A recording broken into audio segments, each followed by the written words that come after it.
Insanity at its finest. Firestarter, riot maker, moon-stricken, animal in need, bad seed, untamable. Hi, I'm Grizzly Bills, and you're watching Boy vs. Wild. Best me, Richard. Best me. Ah! Honestly, Richard! In this episode, I'll be teaching you how to prepare for a night in the wild. I've been dropped here in the middle of Malaysia, out in the mid-forest area and such. And I will show you. Alright. Now, when you're in the wild, looking for a nice place to set up camp, you're going to often come across sticker patches like this one that are up to 5 feet, 10 feet in length that are just sorry to me, and I'm allergic, so I'm going to have to cross right through the sticker patch. Now, these babies right here, get a close-up of that, Richard. Those are dangerous. They'll stick into your skin. They're covered in thorns, so when you try to pull them out, they stick in your fingers. It's a big mess. Fatal injuries have been caused by stickers. Now, there was a friend of mine lost out here in the wild, came across a sticker patch like this one. He didn't know the proper way to cross it, fell down right in the middle. We lost him that day. It's a very sad story, but now I will teach you how to cross a sticker patch. Here it goes. First off, you have to carefully plant your steps in places that you see the least amount of stickers. Like, here's my first step right here, right in that open clearing. See there? That's going to be my first step. I'm just gonna real quick right across. Just galloping through. That's the only way. Here it goes.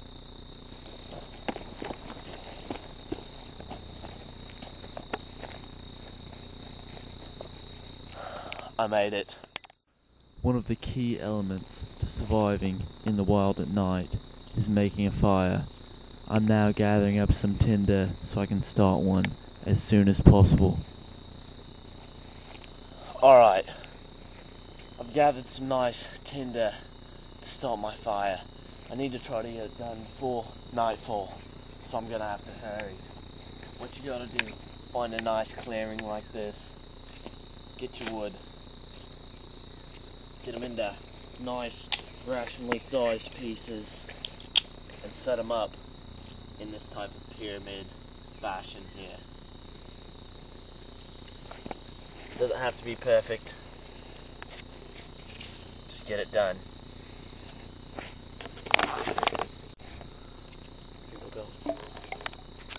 Then you're gonna need to get maybe some dry leaves, or anything like that, just up under there to help you start the fire. I'm gonna get some of this and get up in there. Gotta watch out these cactuses. Alright, I found some of this nice straw hay, something, I don't know what it is, but it makes a nice fire starter. Just get it nice and deep in there. And now, I've got 2 sticks, and this is how I'm going to start my flame.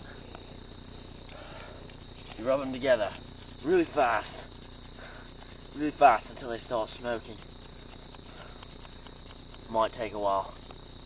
Then, you stick them in here like this.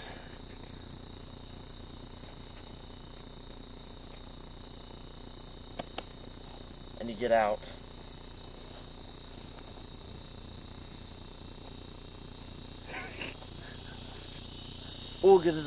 Organization is key to survival in the wild. Yeah, you get out your trusty lighter and you light it.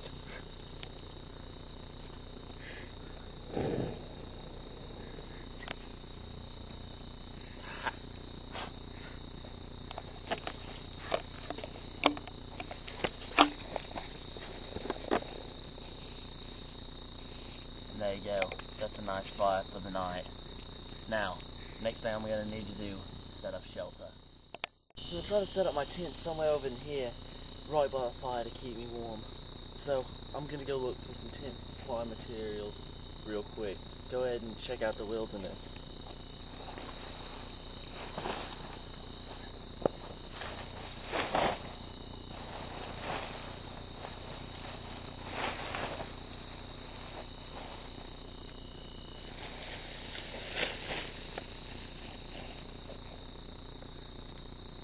As you can see, I found some materials.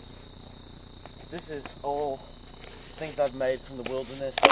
Got some nice tree branches in here, very flexible. This is shaved wood that I got from the trees, grinded down, got it all together. And, I painted it with some extra paint I had in my pocket.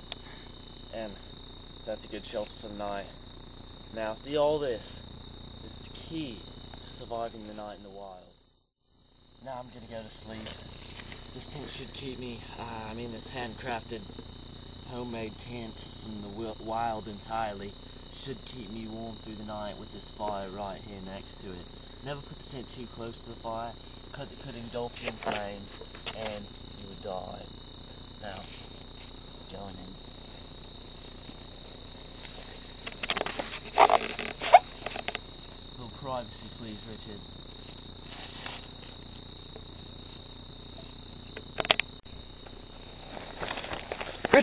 Richard!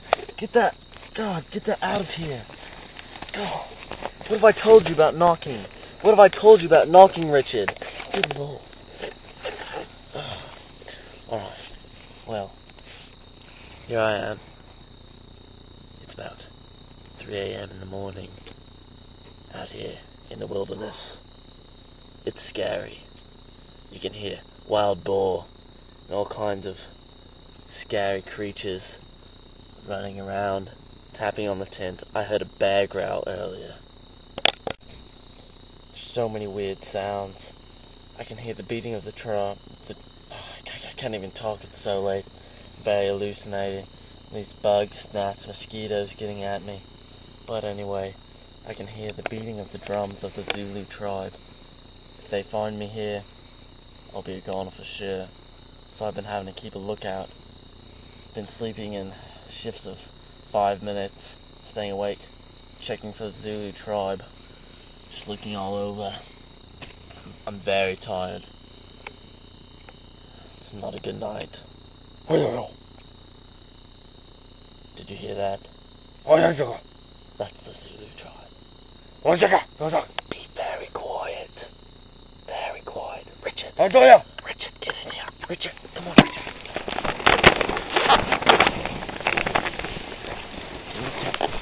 Richard. Alright. We have to be as quiet as possible. The Zulu tribe is very close. I'm going to see if they will just pass by. Silence.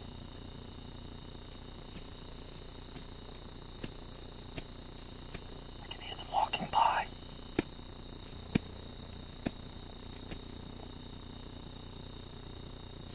I think they've passed. Let's take a look, Richard. We're in the clear.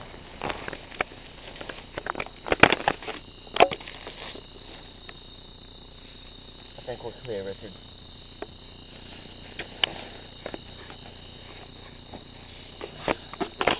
Can we get some sleep, dadgummit? You keep the lookout. The Zulu Nation is on a very tight schedule. They stop patrolling early in the morning and throughout till about 3 a.m. to 3 p.m. somewhere around that. It's about 7:30 a.m. right now. I had a very rough night. Did not sleep at all. And I think we're gonna try to get out of here before the Zulu Nation and the tribes send out the warriors. I need to pack up my tent and everything else, and this is Boy vs. Wild.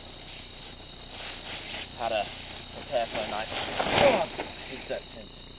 How to prepare for a night in the wild. Out. Richard. Are we clear? Is that everything? Alright. Stupid accent. It's annoying. Richard, make the tent. Get all cleaned up, Richard. I'm not